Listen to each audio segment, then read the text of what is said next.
Mas okay na maging civil kami sa isa't isa, hindi yung ganito. Pababa sa elevator ay sumalubong agad ang bodyguard ni Kiran sa amin. Kumunot ang noo ko. Bakit nandito pa siya samantalang hindi naman nakabalik si Kiran? Dapat ay umalis na siya kaninang tanghali pa, hindi ba? Ma'am, alis na ba tayo? Tanong agad nito pagkakita sa akin. Po? Gulong tanong ko. Alam na daw ng mommy mo na ako maghahatid sa'yo, sabi ni Kiran. Paliwanag dito nang makita ang reaksyon ko. Nagulat naman ako doon pero napatango-tango na lang. Saglit lang kuya, doon ka na lang sa sasakyan magintay. Sabi ko at tinignan si Joel at sanay niya sana sumunod sa akin. Sa gawing gilid ng lobby ko siya dinala para makapag-usap. Nang umupo na ako ay parang alanganin pa siyang umupo habang nalilingon ng paligid. We can talk somewhere private. Mahinang sabi niya pero naupo na rin. Napasingap ako at pinigil ang mainis.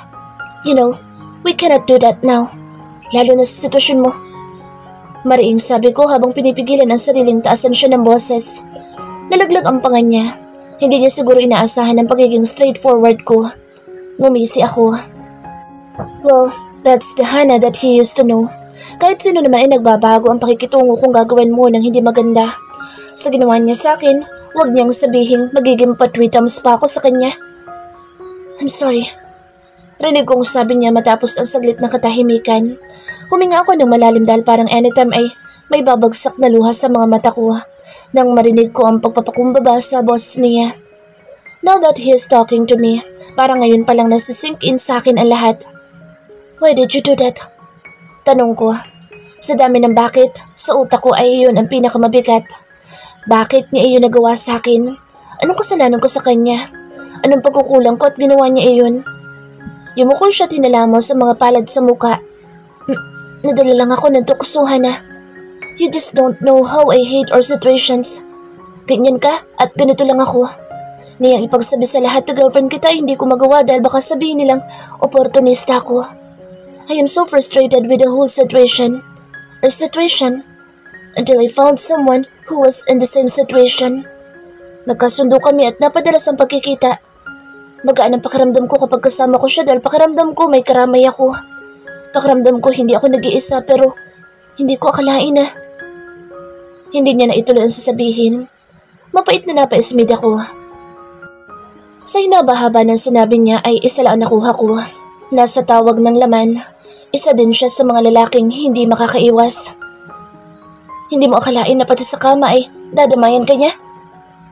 Diretso at puno ng hinanakit na tanong ko. Hindi siya nakaimik. Nakatingin lang siya sa akin. Hindi ko sinasadya, pero ginusto mo. Medyo may galit na ang boses ko. Sa lahat ng dahilan ng panluloko ay ito ang pinakaayokong tanggapin. Hindi sinadya. How lame and bullshit. Nadala lang ako. Yun na rin yun. Kaya siya nadala ka o natukso ka. Ang bottom line ay gusto mo. Ginusto mo mag-sex kayo, Joel. Galit ko ng putol sa paliwanag niya. Actually, hindi siya nagpapaliwanag kung hindi ay nagdadahilan lang. Namumula na ang mga mata niya nang tumingin ulit sa akin. It was so obvious that he was trying not to cry. Hindi ko siya mahal. That's just a sex. Hannah, ikaw pa rin. Itinaas ko ang isang kamay ko para patigilan siya. Honey was right. Ganitong-ganito ang sinabi sa akin ng kakambal ko. Alam niyang ganito ang sasabihin ni Joel sa akin. Enough! Umiling ako. You're having a baby, Joel. Yun na lang ang intindihin mo ngayon. Sabi ko at tumayo at saka tumalikod na. Nakakaisang hakbang pa lang ako'y naramdaman ko ng paghatak niya sa braso ko at agad na niyakap ako mula sa likuran. Napapikit ako. Nakatukod ang ulo niya sa kanang balikat ko at sa paggalaw ko para lumayo sa kanya ay naramdaman ko ang pagpatak ng mainit na likido sa aking balikat. Agad na napalitan iyon ng lamig dahil sa lamig ng aircon sa buong paligid. Joel. I tried to hold his hands para kalasin ang pagkakayakap niya sa akin pero lalo lang niyang hinigpitan ang yakap sa akin. He closed my eyes in frustrations. Ang tagal kitang pinangarap. Tapos isang pagkakamali lang mawawala ka na sa akin. God, I'm so stupid. I was so dumb stupid for cheating on you. His voice was broke. Nang subukan kong kalasin ang pagkakayakap niya sa akin ay agad na rin siyang bumitaw. Hindi ko alam pero parang may nabasag na kung ano sa sistema ko nang tuluyan siyang bumitaw sa akin. Pakiramdam ko, ito na ang katapusan ng lahat sa amin. This is the end of my first ever serious relationship. Sa po ang aking bibig ay patakbo kong lumabas ng hotel. I can cry, right? Pwede namang umiyak dahil nasasaktan ako, hindi ba? Pwede ko naman siyang iyakan kahit huling beses man lang. Lakad takbo ang ginawa ko habang ang mga luha sa mga mata ko ay parang gripo na tuloy-tuloy ang pag-agos. I realized I didn't cry the moment I heard about what he did. Ngayon lang. Ngayon na narinig ko mismo sa kanya lahat. It hurts. Alright. Minahal ko yun eh. Pinili ko yun kaya masakit. So this is why people needs closures, ha? Ito pala yung dahilan kung bakit kailangan ng bawat relasyon na natatapos ng tinatawag na closure. Para masaktan ng todo at magising sa katotohanan. Napatigil ako sa pagtakbo dahil nangihina na mga tuhod ko dahil sa sari-saring biglang emosyon na sabay-sabay kong naramdaman. I covered my face with my hands, still crying. Isang kamay ang humawak sa braso ko.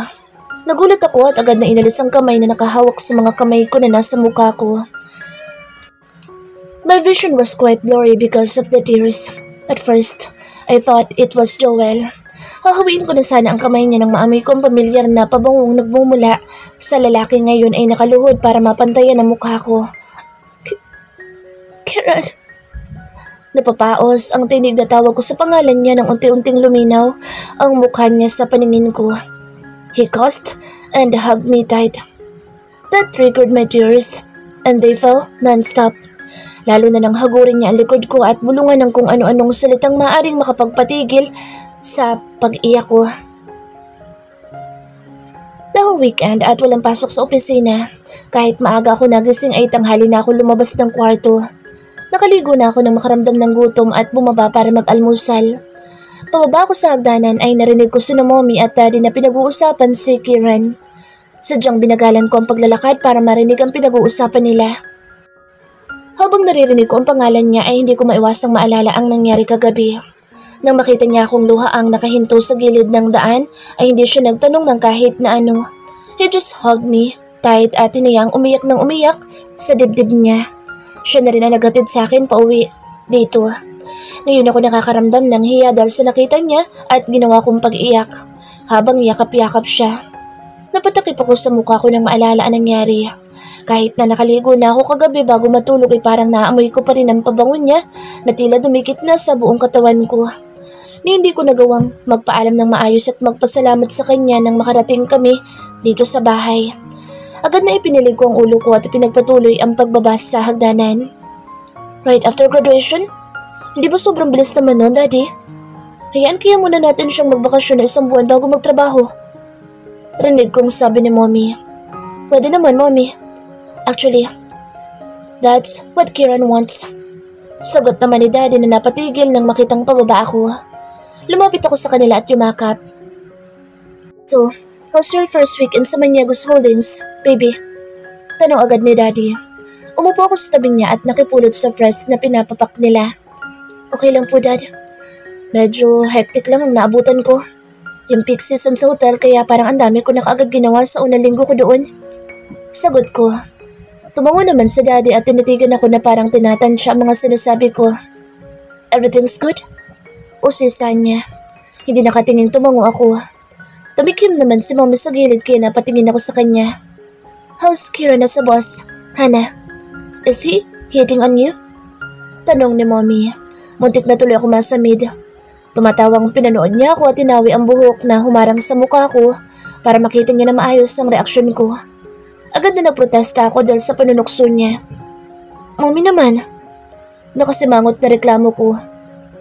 Sabi ni Bunso, siya daw ang naghatid sa'yo kagabi. Sabi niya sa akin ay bodyguard niya maghahatid sa'yo. Nakairap na sabi niya. Ikinampas ko ang kamay ko at umiling ng todo. Kung alam lang nila ang nangyari sa akin kahapon ay mahihiya sila para sa akin. Sinabay niya lang po ako pauwi, Mommy. Yun lang po yun. Paliwanag ko at pinilit na wag nilang haluan ng mali siya ang ginawang paghahatid ni Kieran sa akin. Sus, ganyan din ang ginawa ng daddy mo sa akin noon. Sinasabay ako sa pagpasok. Diba, Henry? Sabi nito at humalukip-kip nakatingin kay daddy. Humilig naman ito sa kanya at ipinulupot ang mga braso sa bewang niya bago nakangusong sumagot. Mommy, si Hannah ang pinag-uusapan dito, hindi naman ikaw. Sabi niya na halatang inaasar si Mommy. Inirapan naman siya ni Mommy at hinampas sa braso. Kumalakhak si daddy at umambang hahalikan siya pero iniharang kaagad ni Mommy ang kamay niya. Nagpigil ako ng tawa nang makitang kumunot ang noo ni daddy. Tingnan mo, hindi mo madlang idananay. Palibasa ito totoo. Ayaw paawat ni Mommy. Tumawa ulit si daddy at tinalikan sa pisngi niya si Mommy. Sa pagkakataong iyon ay hindi na siya nakailag sa halik. Oo no, Mommy. I just can't help it. You were too beautiful back then. Ayokong may makaporma sa iyo kung magkukommute ka. Nakangating paliwanag ni daddy. Bakit? Hindi na ba ako maganda ngayon? Nakataas ang kilay na hirit pa ni Mommy. Nalingon ako ni daddy at tiningnan ng makahulugan. Aren't you gonna eat your breakfast, honey? Tanong nito sa akin. Tumango naman agad ako at tumayo na nang makuhang ibig sabihin ni daddy. Okay, I'll leave you two alone. Mariin kong sabi at nakangising iniwanan sila. So, hindi na nga ako maganda? Rinig ko pang pangungulit ni Mommy. Let's go. I'll answer that upstairs. Sagot naman ni daddy. Umikot ang mga mata ko at binalasan na ang hakbang papunta sa dining room. Naabutan ko doon si Rowan na nagsasali ng juice sa baso. Nag-angat agad siya ng tingin nang makita ko. Are you playing basketball again? Tanong ko agad nang makita ko siyang nakasuot ng turnong jersey at medyo basa pa ang buhok. Tumango naman siya at inilagay ang baso sa sink pagkatapos makainom doon. Nagkibit balikat siya. Kuya Kieran asked me to join them. Kulang daw sila ng isa sa team. Sagot niya. Tumango-tango naman ako. Madalas ay ganito ang ginagawa niya. Nagtataka lang ako dahil imbes na mga kaedaran niya ang samahan niyang maglaro, ay doon siya sa grupo nila Kieran sumasama. Noon pa man ay matured na si Rowan mag-isip. Madalas kung ang maisip na baka kaya ayaw niyang sumasama sa mga kaedaran niya ay mas gusto niyang sa mga ka-level ng utak niya sumama. Baka hindi niya feel ang mga hobbies ng mga kaedaran niya kaya sa hamak na mas matatanda sa kanya siya, madalas na sumama. Kieran and him was quite close. Hindi ko alam kung paano nangyari iyon dahil hindi naman likas na pala kaibigan si Rowan. Maybe he saw something on him kaya sila nagkasundo. Even my youngest brother was quite close to him. Kay Damon, ang mas obvious ang dahilan dahil pareho silang mahilig sa online games. Malakas na tumunog ang phone ko kaya agad na sinagot ko iyon nang makitang si Honey ang tumatawag. Sumenya si Rowan na lalabas na kaya tinanguan ko lang siya bago sinagot ang tawag ng kakambal ko. Kambal, nandiyan pa si Rowie? Malakas na tanong niya. Kumunot naman ang noo ko at napasunod ng tingin sa papalayong si Rowan. Nandito pa pero mukhang paalis na. Why? Sumama ka, kambal. Utos niya. May pagmamadali sa tono ng pagkakasabi niya kaya takang-taka ko. Kumunot ang noo ko. Ako? Bakit kailangan ko pa sumama maglalaro lang naman yun ng basketball? Danig ko pa ang pag-ungol niya sa kabilang linya. Dali na, kambal. Troy is playing there. With Joanne mo and send it to me. Please, kambal. Please. Pagsusumamo nito, naliit ang mga mata ko. Basta talaga para kay Troy ay nawawala sa sarili ang kakambal ko. I rolled my eyes. Honey, pwede ba? Kambal, please. How much do you love me? I am buying all your favorite books here pa naman. Sabi nito na halatang nakapout habang nagsasalita. Natawan na ako. Abat nangunsan siya pa at ginamit pa ang mga libro para lang mapapayag ako. Nasa malayo na nga hindi pa rin talaga niya maalis ang isip kay Troy. Oo na. Nangunsan siya ka pa dyan. She laughed and screamed. Halos mabingi ako sa lakas ng tili niya. Thank you so much, kambal. I love you. Tuwan-tuwang bulalas nito na mailabas ang kilig dahil sa naging pagpayag ko. Love you too. Sige na, tahabulin ko pa si Rowie.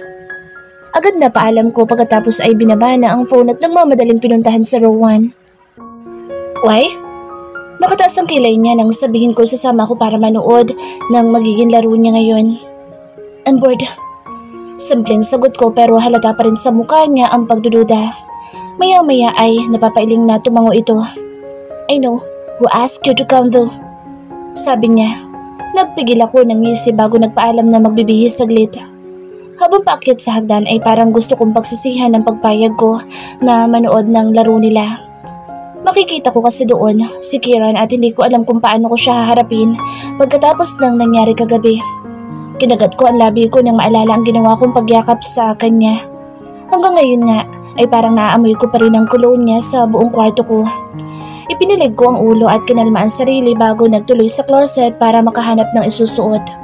Hindi ko mapigilang isipin kung anong pwede kong sabihin sa kanya mamaya kapag nagkita kami doon. Naisip ko rin na baka tatanungin niya ako kung bakit ako umiyak.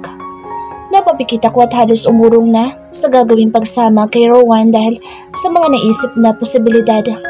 Sa huli ay nakaisip na ako ng dahilan kung sakaling tatanungin nga niya ako. Pero hanggat maaari ay iiwasan ko mangyari iyon. Hindi ko siya hayaan o bibigyan ng pagkakataong matanong ako.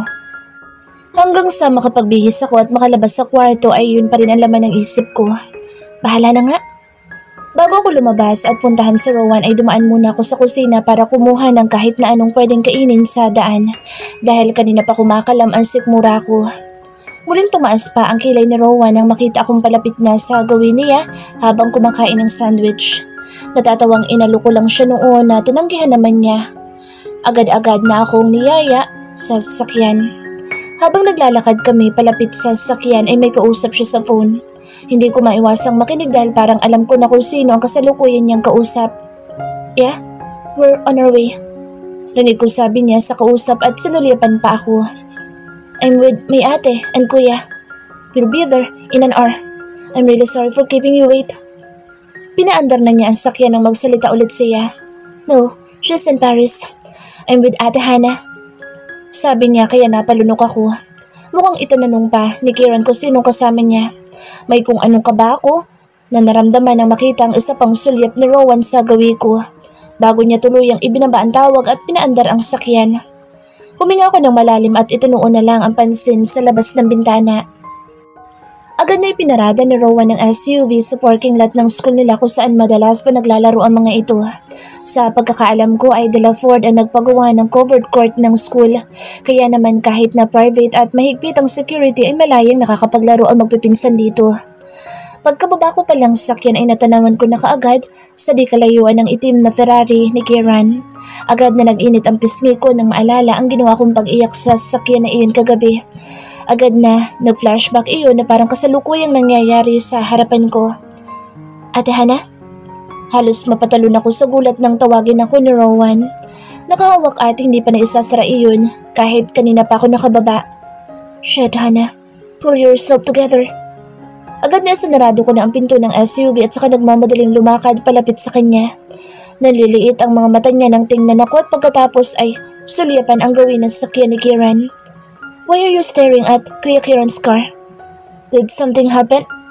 Napatigil ako sa paglalakad at nanlaki ang mga mata. What? Nothing happened. What are you talking about? Mabilis na depensa ko. Tiningnan niya lang ako at nagpatuloy na sa paglalakad. Sumunod naman ako sa kanya at agad na nakahinga ng maluwag nang hindi na siya nag-usisa pa. Rowan was fast to analyze things, kaya sa lahat ng mga kapatid ko ay sa kanya ako hirap na magtago ng sekreto. Parang isang tingin niya lang ay alam na niya kung nagsisinungaling ako nagsasabi ng totoo. He was a keen observer too. Agad na kinalma ko ang sarili ko dahil baka makahalata pa siya. My heart started beating fast lalo na nang matanaw ko na ang mataas na gate papasok sa covered court ng school. Pagpasok namin sa loob ay mukhang si Rowan na lang ang iniintay para magsimula ang game. Agad na ibinaba niya ang dalang bag sa bench at ako naman ay naglakad para makaupo sa likuran ng mga players. Halos takpan ko na ang mukha ko at pilit na iniwasang mapatingin sa gitna ng court kung saan nahagip ng paningin ko mga players na kasalukuyang nagwo-warm up. Tahimik na naghanap ako ng magandang pwesto para makapanood na maayos at para na rin magawa ang request ni Honey. I was surprised to see some familiar faces nearby. Karamihan sa mga iyon ay mga babaeng estudyante, panigurado ng school dahil hindi naman basta-basta nakakapasok ang kahit na sino lang sa school na ito. Ang iba naman ay nakilala ko agad dahil karamihan sa kanila ay kung hindi mga pinsang babae ni Troy ay mga pinsan naman ni Kira na mga estudyante rin sa school na ito. Dickhead! Nakatawang sigaw ni Kieran kay Troy. kaya agad ko silang nahanap sa gitna ng court. Napatingin ako sa gawin nila at curious sa tinatawanan nila. Nakasalampak si Kieran sa sahig ng court at may bola sa gilid. Lumipat ang tingin ko kay Troy na nakatayo sa harapan niya. Tumaas ang kilay ko nang makitang naka-half smile si Troy at inilalahad ang kamay para siguro tulungang tumayo si Kieran. Oh, should I also capture that smile and send it to Honey? Parang ngayon ko palang yata siya nakitang nakangiti at half smile pa kaya panigurado ay magugustuhan iyon ang kakambal ko. Mabilis na inilabas ko ang phone ko at inanap ang camera pagkatapos ay zinom ng konti iyon at itinapat sa kanila. Halos mapangiti ako nang magtagal ang ngiti na iyon sa mga labi ni Troy. Dahil mukhang aliw na aliw siya sa kung anong sinasabi ni Kieran. Nang makuha ang tamang anggulo ay agad na umayos na ako ng upo. I immediately pressed and captured it pero kung minamalas ka nga naman, bigla itong tumunog at nag-flash kaya sabay silang napalingon sa gawi ko. Halos mabitawan ko ang phone ko dahil sa gulat. Ilang malulutong na mura yata ang nasabi ko habang nanginginig ang mga kamay dahil sa sobrang tindi ng kahihiyan at kaba. Oh my gosh, ano gagawin ko? Nakakahiya. Shit. Kieran immediately stood up and walked towards me. Natatarantang tumayo ako at agad na naglakad ng mabilis para makalabas mula doon. Halos mabunggo ko na ang mga nakaupo sa dinadaanan ko at halos pasigaw ko nang sinabi ang "Excuse me?" Dahil sa sobrang pagkataranta, lalo pa at alam kong sinusundan ako ni Kieran. "Hana, wait!" Tawag niya pero hindi ako lumingon at lalong binilisan ng paglakad para makalabas doon. Sa labas ng pintuan ng court ay naabutan niya ako at nahawakan sa braso. Sa sobrang tindi ng kaba at pagkatularo ay padarag na binawi ko ang brasong hawak-hawak niya. Lalo akong kinilabutan nang maramdaman ang pagsikap niyang lapitan pa rin ako. Hiyang-hiya ako at panigurado ay pulang-pula ang buong mukha ko ngayon. Ramdam ko din ang pamamawis ng palad ko dahil sa tindi ng emosyong nararamdaman. "Ano ba? Bitiwan mo nga ako!" Pumiglas ko habang iniiwasan ang mapatingin sa mukha niya. Tumawa siya at hinuli ang isa ko pang braso para mapaharap ng tuluyan sa kanya. Agad na iniiwas ko ang mukha ko para hindi mapatingin sa kanya. He still looks so fresh kahit na may mga pawis na kumikislap sa gawing leeg at sa gawing sentido niya. At hindi ko maintindihan kung bakit kung kailan pawisan na siya ay parang mas malakas ang amoy ng pamilyar na pabangong gamit niya. Kung hindi ko siya nakikitang pawisan ay iisipin kong naliligo siya ng pabango dahil sa sobrang bango niya ngayon. "Where do you think you're going after stealing some photos, ha?" Ngiti-ngiti siya habang sinasabi iyon. Napalitan agad ng inis ang nararamdaman kong kaba at kahihiyan. Wisit, feeling niya naman ay siyang kinuhanan ko. "No, it's not what you're thinking." He pouted playfully and laughed while staring at me. "Then tell me, what was that all about? Huh? Tell me, what was that?" Maungulit niya. His eyes were sparkling na para bang masayang-masaya siya sa ginagawang pag-i-interrogate sa akin ngayon. Umingos ako at nagpa siyang sabihin na ang totoo. Wala nang dahilan para magsinungaling pa. He caught me in the act. "Oh, it's not you. It's Troy." Pag-amin ko at sinubukan kumalas sa pagkakahawak niya. Lumuwag naman agad iyon kaya nag-angat ako ng tingin sa mukha niya. Wala na ang nakakalokong ngisi sa mga labi niya. He also seemed stunned na hindi ko alam kung bakit at para saan ang pagkagulat niya. Tumaas ang kilay ko. I heard him uttered. Hindi ganoong kalakas ang pagkakasabi niya at para nga lang siyang nakanguso habang sinasabi iyon. "What?" Naguguluhang tanong ko nang hindi makuhang gusto niyang sabihin. "Do you like him?" Seryosong tanong niya. Sa sobrang seryoso na mukha niya, ay hindi ko alam kung paano magre-react. Damn this guy. I pouted to stop myself from smiling. I didn't say anything and just looked away. Hinawakan niya ulit ang magkabilang braso ko at marahang niyug-yug. Kumunot ang noo ko nang makitang seryoso pa rin ang mukha niya habang titig na titig sa akin. Seriously?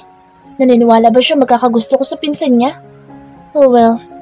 Troy was really handsome and attractive. I also like smart guys pero hindi ako nakaramdam ng kakaibang attraction sa kanya kahit na kailan. Maybe because I know that my twin likes him. Ipinilig ko ang ulo at naibalik ang atensyon kay Kira nang bahagyang yugyugin niya ulit ako. Ramdam ko ang marahang pagpisil niya sa mga braso kong hawak-hawak niya. "You're not answering!" His voice was a bit strained. He was almost yelling too. Kitang-kita kong frustration sa mga mata niya dahil lang sa pananahimik ko. Nang inangat ko ang tingin sa kanya ay halos magsalubong na mga kilay niya. Suplado at arogante ang tingin sa kanya ni Honey kapag nasa trabaho daw ito. Dahil madalas siyang nakikita nito dahil sa paninilay kay Troy. At madalas daw niyang makitang gamitin nito si Kieran. Pero ako, ngayon ko lang nakitang ganito siya kaseryoso. Kahit sa opisina ay hindi ko siya nakitang ganito. What? Tanong niya ulit dahil hindi pa rin ako nagsasalita. Umiling ako. Ano Hana? Do you like him? Do you like my cousin? Sunod-sunod na tanong na niya. He looks so irritated and stressed and I don't even know why. Kieran, what's taking you so long there? Maglalaro na? Troy called him. Pumiglas agad ako sa hawak niya at bahagyang nagulat sa tingin ni Troy. Bigla kong naalala ang ginawa kong pagnanakaw ng pictures niya para maipakita sa kakambal ko. Hiyang-hiya ako at agad na nag-iwas ng tingin. Tawag ka na, sabi ko kay Kieran nang muling dumako ang tingin ko sa kanya. Umiling naman siya at lalong hinarap ako. Halos bumukaka na siya para lang mapantayan ang mukha ko. Sa sobrang tangkad kasi niya ay kinakailangan ko pa siyang tingalain para lamang mag-abot ang paningin namin. No, answer me first, Hana. He demanded and gently pinched my arms. Napatingin ako sa braso ko na pinisil niya. Sa sobrang laki ng mga kamay niya ay halos makulong na doon ang braso ko. Give me a peace of mind while playing, Hana. He pleaded again. Napatitig ako sa mukha niya dahil sa kaseryosohan ng mukha niya. Kieran, we're starting. Another guy called him. Sabay ulit kaming napatingin doon. Sinanyasan niya lang iyon ng kung ano at agad na bumalik sa loob. Sige na Kieran, kanina ka pa tinatawag. You are delaying the game. I slightly pushed him. Bumuntong hininga siya at nagulat ako na bigla siyang sumalampak sa harapan ko. Nagtatakang tiningnan ko siyang kunot na kunot ang nuot na kasimangot na nakasilampak doon. What the hell are you doing? Bulalas ko. I'm not playing. Sagot niya na mukhang siguradong hindi na maglalaro. Nalalaki ang mga mata ko. Paano silang maglalaro kung wala siya? Kaya nga nagpunta si Rowie dahil kulang sila tapos siya naman ang hindi maglalaro. Nasisiraan na ba siya ng utak? What? Are you out of your mind, Kieran? Tumayo ko nga dyan. Naiirat ang saway ko at hinila ang kamay niya para makatayo doon pero halos hindi ko siya maigalaw dahil sa laki at sa bigat niya. Nakita kong lumabas ulit mula sa loob sa Troy at nang makita ang ayos ni Kieran ay hindi ito nagsalita at napamura lang bago bumalik sa loob. Napapadyak na ako sa inis. Ano ba? Wala akong gusto sa pinsan mo, no? Naiirat ang sabi ko habang nakatingin sa gawin ng court. Kaya pumunta ka na doon at maglaro. Iratadong utos ko habang itinuturo pa ang loob ng court. Hindi pa rin siya natinag at nanatiling nakasalampak sa sahig. Bakit mo siya kinuha na ng pictures kung ganun? Tanong pa nito. Napapikit ako sa inis. It's for Honey. She likes Troy. I thought you already knew since she's so vocal about it. Sabi niya habang tumatayo at pinapagpag na ang jersey. Pinanood ko siya habang ginagawa iyon.